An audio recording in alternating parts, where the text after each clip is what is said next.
ভারত শাসিত জম্মু কাশ্মীরে পেহেলগাঁয়ে ২৬ জন পর্যটক নিহতের ঘটনায় দিন যতই যাচ্ছে প্রতিবেশী রাষ্ট্র পাকিস্তানের সঙ্গে ভারতের উত্তেজনা তীব্রতর হচ্ছে।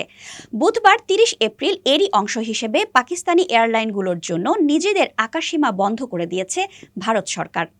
আগামী ২৩ মে পর্যন্ত এই নিষেধাজ্ঞা থাকবে। ভারত সরকারের পক্ষ থেকে এক নোটিশে এ তথ্য জানানো হয়েছে। এর আগে ভারতীয় এয়ারলাইনগুলোর জন্য নিজেদের আকাশসীমা ব্যবহারে নিষেধাজ্ঞা দেয় পাকিস্তান। সেই সঙ্গে তৃতীয় দেশের মাধ্যমেও সব ধরনের বাণিজ্য বন্ধ করে দেওয়া হয়। ভারতীয় নাগরিকদের জন্য বিশেষ দক্ষিণ এশীয় ভিসা স্থগিত করা হয়। পাকিস্তানের প্রধানমন্ত্রী শাহবাজ শরীফ বুধবার ৩০ এপ্রিল সন্ধ্যায় যুক্তরাষ্ট্রের পররাষ্ট্রমন্ত্রী মার্কো রুবিওর সঙ্গে ফোন আলাপে বলেন, এই হামলার সঙ্গে পাকিস্তানের জড়িত থাকার যে দাবি ভারত করছে তা তিনি স্পষ্টভাবে প্রত্যাখ্যান করেছেন।